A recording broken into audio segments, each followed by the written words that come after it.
Pues es muy grato para mí haber sido designado por mis compañeros del CEID para hacer esta ponencia, esta presentación. Tengo que agradecer a FECODE todo el trabajo que en los últimos ya casi 7 años, 6 años he podido hacer en la federación, al lado de las luchas, el análisis, la crítica, el trabajo sindical, la movilización, la presencia en las calles. Bueno, vamos a abordar la pregunta, ¿sí? Es una pregunta que tiene un origen y una inspiración, la situación que estamos viviendo en la educación por la injerencia de las políticas educativas neoliberales. El ambiente que ha generado la presencia de las políticas, sus efectos en la escuela, han generado un ambiente de desconcierto, de desasosiego, de desesperanza, de crisis, ¿sí? Si bien se puede decir que en educación ha habido muchas épocas de crisis, esta es una de las épocas en que más se ha sentido esa crisis y en que más se ha vivido, en que su intensidad se ha prolongado y se ha atenuado y se ha profundizado. La segunda inspiración para eso es que hay una pregunta de Michael A. que aunque en sus principios trabajó pedagogía crítica, hoy se sitúa en un análisis sociológico de los estudios críticos, pero sigue desarrollando análisis de la crítica. Escribió en uno de sus textos, él colocó un texto que tituló ¿Pueden las pedagogías críticas interrumpir las políticas neoliberales? Era un texto desafiante para las pedagogías críticas o para todos los pensadores y trabajadores de la izquierda democrática. Lo hizo en su contexto norteamericano y esa pregunta está presente en todos los ámbitos de la educación en muchos países del mundo que se inspiran a partir de las fuentes bibliográficas, teóricas y prácticas de las pedagogías críticas. En Asia, en Nueva Zelanda, en Australia, que hay seguidores de las pedagogías críticas, toman como referencia esta pregunta y los textos y las preocupaciones de muchos pedagogos críticos frente al tema de la política educativa. Entonces sería natural y pertinente preguntarse, ¿es realidad o es deber de la pedagogía crítica preocuparse también por la política educativa? Un pedagogo, un maestro, una maestra en el aula de clase deben preocuparse por las políticas. ¿No sería esa preocupación por la política una carga más, una asignación más para las actividades del profesor? ¿Tiene interés eso? Apple en su momento, ya hace más de 15 años que intentó responder la pregunta. Obviamente estas nuevas preguntas no habían surgido. Los nuevos pedagogos sí las hacen, ¿no? Incluso en el trabajo que nos comentaba el profesor Huerta hay una narración donde alguien dice, bueno, y es que la pedagogía crítica es una asignatura más, o sea, un curso más que yo debo estudiar y una cátedra más que yo debo dictar en el aula de clase. Entonces ahí es donde tiene que ponerse a pensar otras cosas y ponerse a decir si debe la pedagogía crítica convertirse en una carga más. Y creo que lo que hay que decir es que no, la pedagogía crítica tiene que generar una serie de transformaciones. En el texto de Apple arriesgó unas hipótesis de trabajo. Hoy tenemos la necesidad de ir más allá de esas hipótesis de trabajo. Y tenemos que decir que las pedagogías y los pedagogos críticos y las pedagogas críticas nos tenemos que ocupar de la política educativa, pero no solamente de la política educativa, de la realidad educativa. Son dos cosas distintas, aunque se cruzan y se mezclan allí en el aula de clase.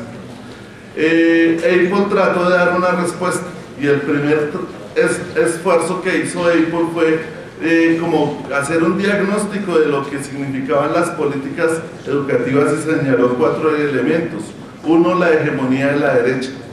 ¿Sí? Mostraba cómo las políticas educativas se estaban reconfigurando y se estaban definiendo desde un horizonte neoconservador y se estaban posicionando no solamente en Norteamérica sino en el mundo entero con una serie de ideas que estaban desplegando. Dos, en esas políticas de ese momento había una mezcla entre las categorías de mercados y desempeños. Por un lado, los mercados, la apertura de la educación a los mercados como contexto para regular las relaciones y el trabajo de los maestros y los procesos, los contenidos de la educación, los procesos de enseñanza, aprendizaje, hasta la misma forma de trabajo y de vida laboral de los maestros en el aula. Pero el desempeño como un mecanismo de control de la subjetividad y de ajuste del comportamiento de las personas a esa lógica de los mercados. Un tercer elemento que él mencionó es la advertencia sobre el control social del currículo y las evaluaciones. Y frente a eso, habló de la necesidad de pensar de trabajar en pensar estratégico. Este primer esfuerzo fue un esfuerzo retórico, ¿sí? Un esfuerzo del discurso apenas, un esfuerzo por tratar de evidenciar las relaciones de poder que estaban inmersas en las grandes categorías y en las muchas estrategias de las políticas educativas. Y más que un esfuerzo teórico por diagnosticarlas, por dar cuenta de ellas y por mostrar cómo a través de ellas se estaban haciendo una reconfiguración de las relaciones de poder, lo que trató de hacer es de invitar a decir hay que actuar frente a ellas, pero en ese momento no logró apostarle a decir cómo actuar frente a ellas. Posteriormente, un segundo libro de él toma un análisis de 10 años después, un libro que se llama, en inglés se llama Educar en la vía correcta o en la vía de la derecha, porque right significa las dos cosas en ese idioma, pero que fue traducido al español con el título de Educar como Dios manda, para mostrar las relaciones entre el conservadurismo, las prácticas religiosas y las políticas educativas y su afán por inmiscuirse en los asuntos propios de la escuela y ponerlos al servicio del capital. Allí él planteó tres cosas importantes que siguen siendo aleccionadoras, pero que siguen siendo un referente que nosotros tenemos que asumir, como lo dijo Paulo Freire, frente al quehacer humano, incompletos. Él allí nos mencionó tres cosas. Uno, aprender de las lecciones de otros países. Y entonces hace la invitación a que los pedagogos críticos miremos cómo el neoliberalismo está erosionando el campo de la educación en muchas regiones del mundo. Dos, habló de practicar las educaciones prácticas y entonces recoge algunos ejemplos de escuelas democráticas y de proyectos educativos institucionales que se basan en el diálogo y que se basan en la vivencia de la democracia para hacer un acto y crear un ambiente escolar donde se resiste a las políticas educativas neoliberales. Y tres, habló de lo que él llamó el recurso a la esperanza, de insistir en que debe haber un horizonte de sentido, debe haber una meta, una dirección del educador, y que el educador no debe perder la idea de que su trabajo puede ser muy contrario y diferente a lo que las políticas educativas le dictaminan. En ese horizonte nosotros podemos reconfigurar y proponer una serie de cosas, así como esos dedos de ese niño podemos proponer varias acciones, ¿sí? Vamos a proponer varias acciones que se pueden convertir en apuntes a esa pedagogía de la que habló Eichmann, pero que no nos podemos quedar solamente con eso, que nos tiene que invitar a reconstruir desde lo propio y desde nuestros contextos. El primero es que la pedagogía misma debe estar siempre en su revisión, en su redefinición, en su pensarse, ¿sí? El quehacer de la pedagogía siempre tiene que estar siendo pensado, cuestionado, interrogado. El segundo punto es que una parte de ese quehacer es confrontar las políticas, pero es solamente una parte. Tiene que haber una elaboración de los maestros y de las maestras, una elaboración teórica para pensar y para ver cómo va a ser esa confrontación a las políticas. Tiene que haber una elaboración del discurso, un despliegue de planteamientos para desarrollar esa confrontación a las políticas educativas. Tercero, debe haber una agenda, ¿sí? Es necesario construir una agenda, aunque las pedagogías críticas son las enemigas de las recetas. No puede haber recetas, no puede haber programas, porque las recetas siempre nos inhiben, nos empequeñecen, nos aplican un reduccionismo al que no debemos someternos. Las pedagogías críticas no son un modelo, ¿sí? Porque no tienen una fórmula ni una receta para resolver los problemas de la vida cotidiana. Pero en esa confrontación tenemos que ir construyendo una agenda. Y el primer punto de esa agenda es que las pedagogías críticas deben tener como un trabajo teórico y conceptual por hacer, el de la reconstrucción de lo público, definir qué es lo público y cómo se construye para así poderlo defender. Eso implica también acciones, ¿sí? No solamente un trabajo teórico, sino unas acciones. Un segundo punto de esa agenda es que las pedagogías críticas deben preocuparse por la afirmación del sujeto. ¿Por qué la afirmación del sujeto? Lo veremos más adelante.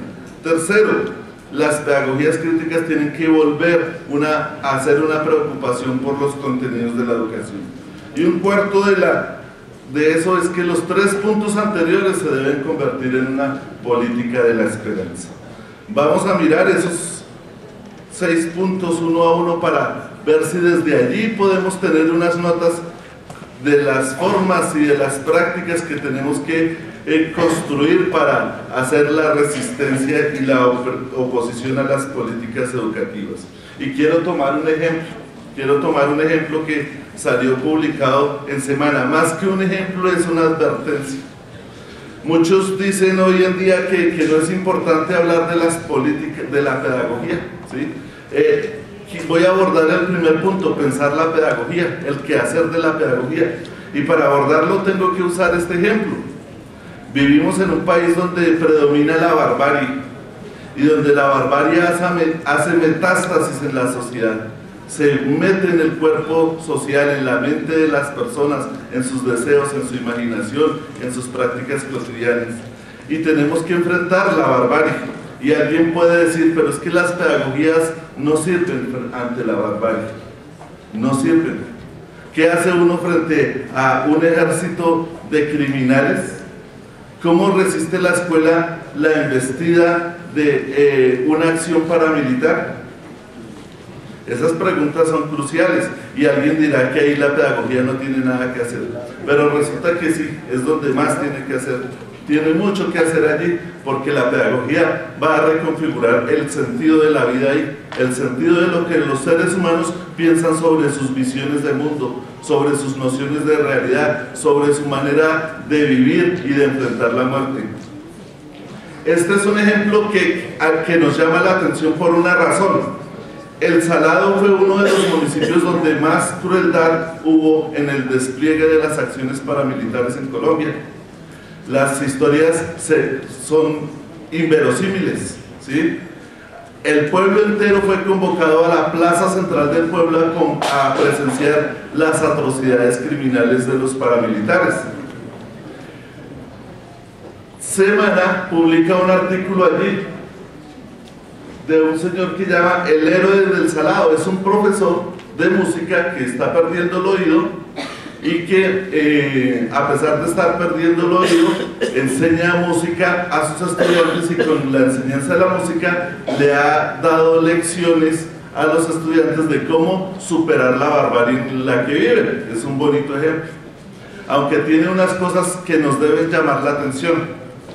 Lo primero, el señor es un héroe, ¿sí? Un héroe, es considerado allí un héroe. O sea, la estrategia que es desarrollada allí es una estrategia individual, un punto que nos tiene que poner a pensar. Lo segundo, los medios le hacen apología, ¿sí? Lo tercero, él no está en una institución pública, está en una institución privada. Lo cuarto, su estrategia pedagógica no está, a pesar de estar en una institución privada, su estrategia pedagógica no está en consonancia con las políticas educativas neoliberales. Incluso es opuesta a las políticas neoliberales.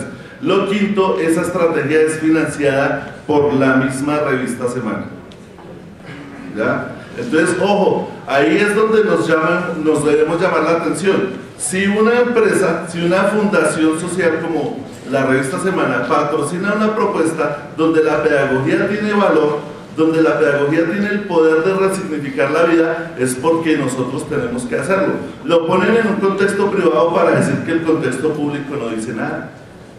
Ese es un análisis que tenemos que hacer. Sí, vea, es este señor, él solo, él solito, sin herramientas, sin medios, sin nada. Y el sector público, teniendo las oportunidades, supuestamente entre comillas, no lo hace, porque al sector público le imponen otras tareas que le impiden hacer ese trabajo. Pero bueno, ese no es el debate de ahorita, es cómo de esa lección podemos generar unas ideas para generar esa resistencia. Segundo, está financiada, sí, está financiada por el sector privado y se muestra como ejemplo, como paradigma. Es una ofensiva para decir lo público no sirve, lo privado sí, pero también es una ofensiva para decir lo colectivo no sirve, lo individual sí. Que el tema del individualismo es un tema que hay que confrontar fuertemente en la forma como las políticas neoliberales se instauran en la lógica de las instituciones educativas. Pero a nosotros nos sirve algo. Están haciendo una propuesta pedagógica para enfrentar la barbarie. Esa propuesta pedagógica la tenemos que hacer nosotros. Esa propuesta pedagógica la tenemos que liderar nosotros. No debemos esperar que Semana y sus experimentos individuales se vayan multiplicando. Tenemos que nosotros asumir el reto, romper las fronteras, las limitaciones que tenemos y empezar a hacer propuestas no individuales, pero sí colectivas, pero que sean capaces de desafiar la barbarie. Y la primera barbarie que hay que desafiar son las mismas barbaries del neoliberalismo. Entonces, ¿qué hay que decir? Las pedagogías críticas tienen un horizonte que nos pueden ayudar. Bueno, no hablemos de las pedagogías críticas que fueron domesticadas, que han sido domesticadas y que se volvieron al liberalismo. Tenemos que hablar de esas otras pedagogías que tienen otros nombres y que cada nombre y que tienen un segundo apellido y que con esos nombres y ese segundo apellido quieren hacer un acento distinto en su proyección. Hay pedagogías de la solidaridad, hay pedagogías de la ternura, como alguien dijo, hay pedagogías del compromiso, hay pedagogías de la justicia social. La pedagogía del compromiso es muy interesante, es una pedagogía donde el compromiso se entiende en el contexto de la lucha de clases, desafiando pues las ofensivas que ha habido contra el pensamiento que se hereda del marxismo. Existe la pedagogía de la autenticidad también y existe un espectro plural para que nos afirmemos en eso. Entonces las pedagogías sí tienen que preocuparse por las políticas educativas, pero no deben ser su único horizonte de trabajo, deben preocuparse también por las problemáticas de la vida. La sumatoria en las escuelas de políticas educativas con situaciones sociales generadas por el capitalismo es lo que está generando esa crisis que vivimos y que nos agobia. Entonces tenemos que combinar el enfrentamiento a la política con el reconocimiento de la realidad, ¿sí? Las pedagogías no se pueden dedicar solamente a controvertir la política, tienen que también hacer acopio de esas realidades y en eso involucrar el conocimiento. Bueno, ¿qué apuestas podemos hacer? ¿Qué apuntes? ¿Qué notas podemos hacer para eso? Lo primero que tenemos que hacer y por qué mirar ese horizonte plural de las pedagogías críticas es porque es un horizonte que nos permite entrar en sintonía con la vida a partir de un hecho esencial.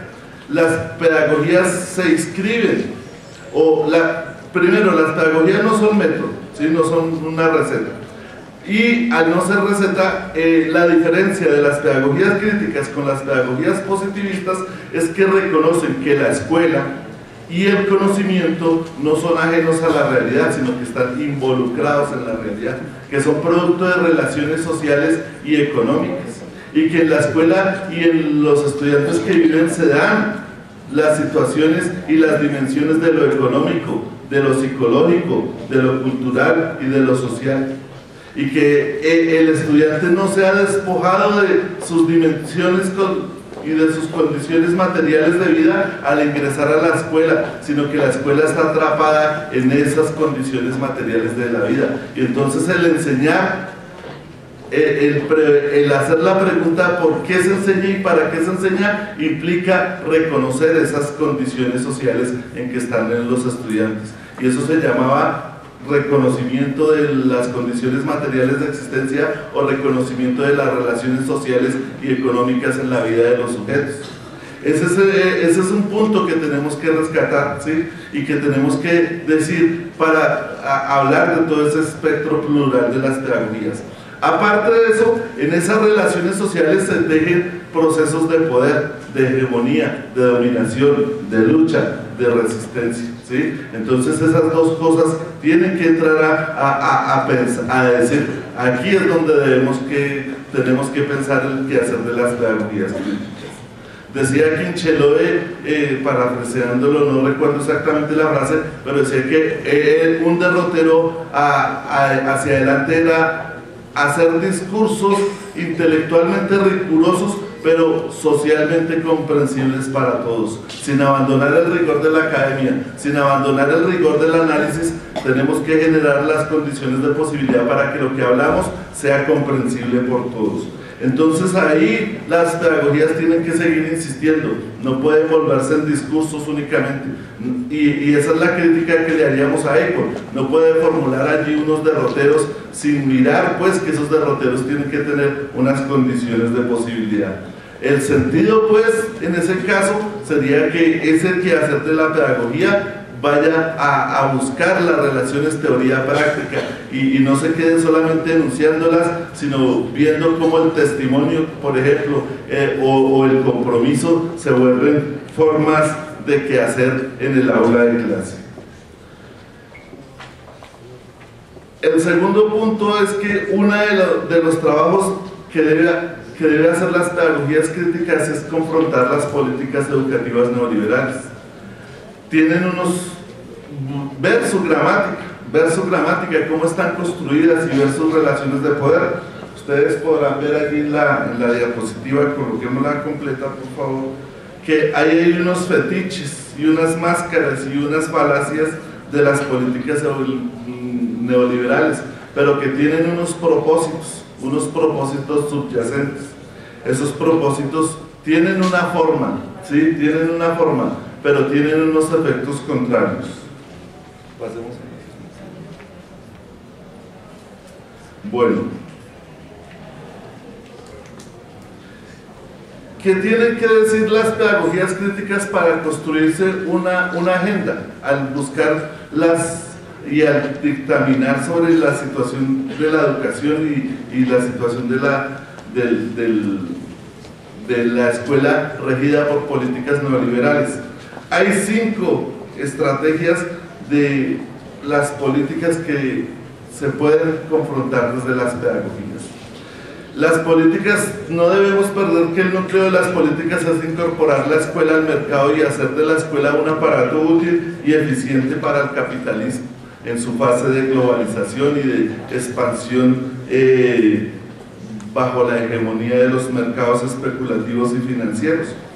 Pero las distintas fórmulas, tengan el nombre que tengan las leyes que tengan, los números que tengan, ley 715 por ejemplo, plan de desarrollo por ejemplo, tienen en concreto unos efectos en la institución educativa y en los maestros, en la vida académica. El primero, y eso es algo que yo había mencionado que iba a nombrar, es que las pedagogías, las políticas educativas desconocen a los sujetos. Desde su tecnocracia, desde su manera tecnocrática, desde los parámetros, desde la econometría, en concreto son una manera de desconocer y objetivar al sujeto, de tratar a estudiantes y a maestros como objetos. ¿Qué es el Estatuto de la Profesión Docente 1278?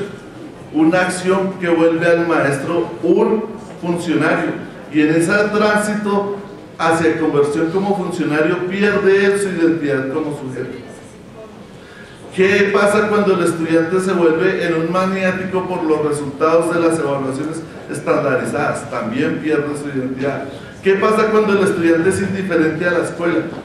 ¿Sí? y no le preocupan los resultados de las evaluaciones estandarizadas, como también sucede en nuestro contexto. Es porque también ha sido extrañado y desconocido como sujeto.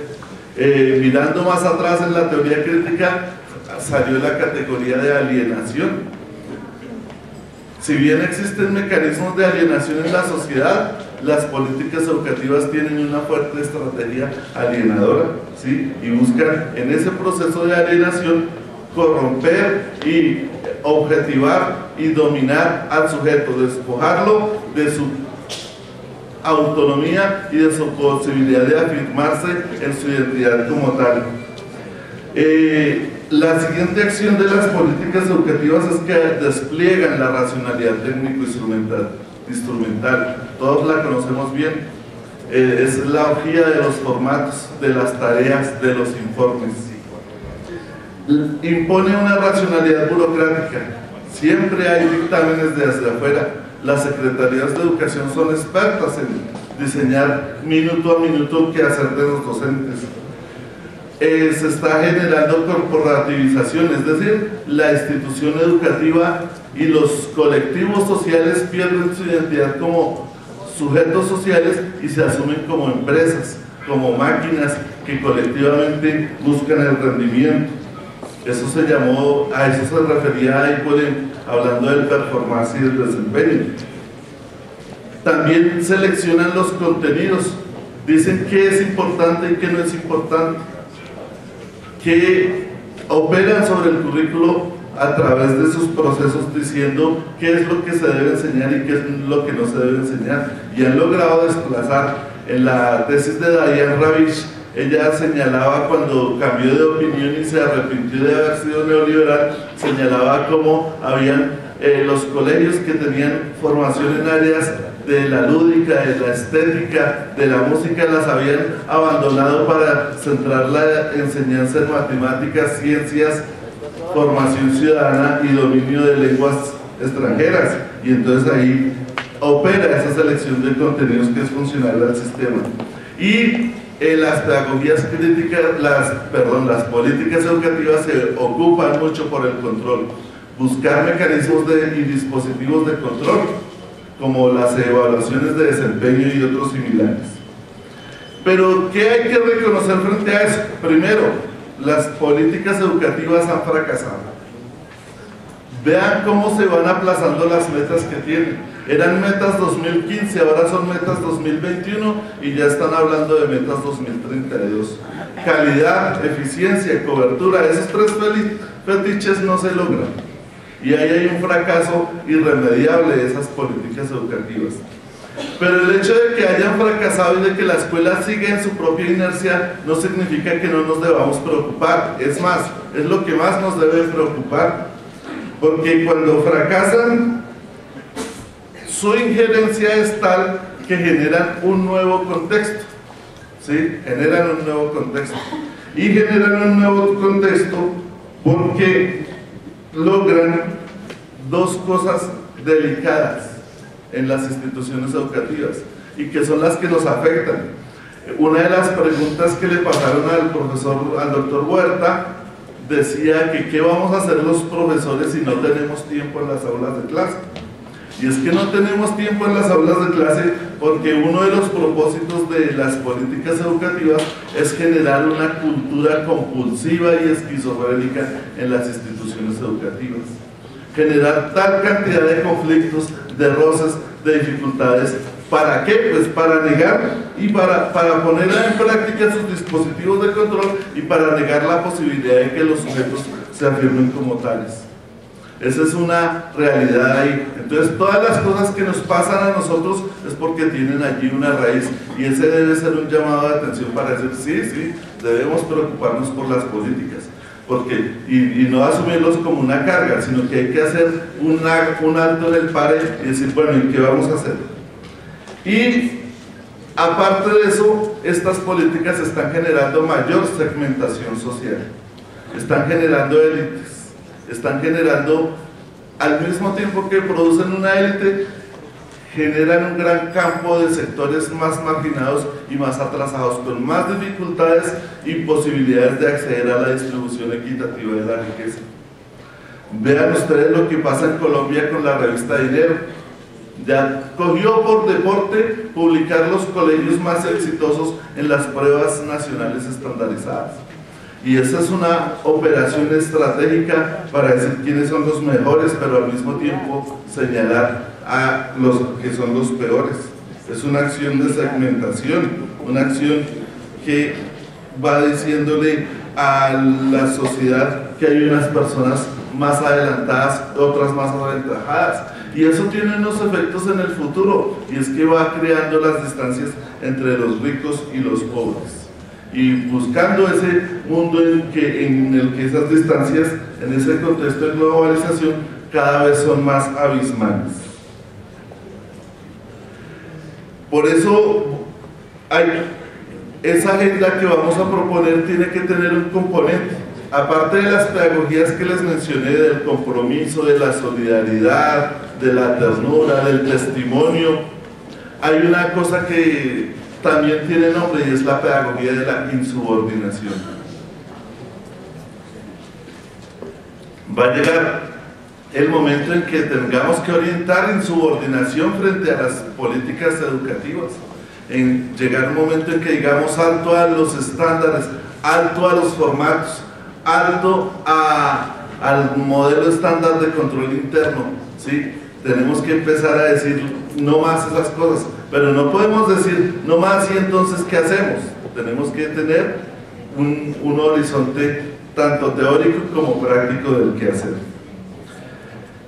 Ese primer horizonte es que hay que reconstruir lo público, ¿sí? Uno de los trabajos importantes es que hay que darle una noción primero conceptual a lo público y hacer amplios debates sobre qué significa lo público, como lo que nos pertenece a todos, ¿sí? Y en ese público debemos arriesgarnos a definir algo que el movimiento pedagógico hizo, que era pensar que la escuela era un proyecto cultural democrático. Hoy tenemos la necesidad de decir, la escuela no es una empresa, es un proceso social de vida que se ve en la cultura, porque es que la cultura es donde los sujetos vivimos y nos recreamos en la experiencia. O recoger la afirmación de Giraud de la escuela como esfera pública democrática. Sí, es una forma de pensar las normas, las reglas, las instituciones y el proceso de organización. Tenemos que, en esa pedagogía de la insubordinación, oponernos a las formas de organización que nos están llegando de las secretarías de educación y decir, las formas de organización de la escuela son las que los mismos sujetos se dan en el ejercicio de su autonomía, en la construcción de una democracia radical y no de una democracia formal, en la vivencia de lo colectivo. Vean que una de las formas de anteponernos al neoliberalismo es colocando prácticas y discursos que condenen el individualismo sin negar la singularidad, por supuesto, ¿sí? Pero sí el individualismo del mercado, pero afirmando la importancia de constituirnos como sujetos colectivos.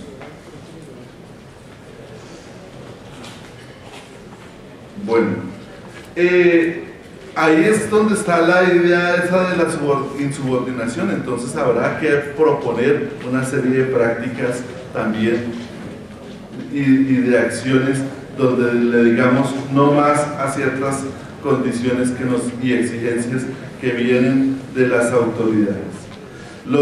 El otro punto es el de la afirmación del sujeto. Otro punto que también tiene los dos componentes, el componente teórico y el componente práctico. El componente teórico en la medida en que tenemos que definir qué es el sujeto y definir qué es el sujeto en relación con la historia, con la cultura, con sus dimensiones psicológicas, culturales. Vean que las políticas neoliberales que han hecho, ya no se habla de la psicología cognitiva, ¿sí? Ya no se habla de la cultura como factor constitutivo de la escuela, ya no se habla de que la escuela es el cruce de culturas, ya no se habla de que la escuela es el intercambio de personas, ya no se habla de que la escuela es el encuentro de seres humanos, ya no se habla de que la escuela es la apertura a la vida. Eso es lo que ha hecho el neoliberalismo, y con todas esas acciones está negando el sujeto. Por eso el discurso que tenemos que levantar y las prácticas que tenemos que levantar son de afirmación del sujeto. Uno, desarrollando las nociones del sujeto, entendiendo qué es el sujeto y cómo se constituye. McLaren le apuntó a un concepto que se llama subjetividad crítica. Nosotros tenemos que revisarlo y ver si vamos más allá de ese concepto, porque hay formas, y lo veremos en la tarde, hay formas como la subjetividad se construye desde contextos locales, a partir de las relaciones cultura, texto y territorio, a partir de la experiencia de lo cotidiano. Tenemos que volver a rescatar para la escuela la importancia de lo cotidiano. Tenemos que rescatar para la escuela la importancia de pensar las necesidades, los deseos, la imaginación y toda esa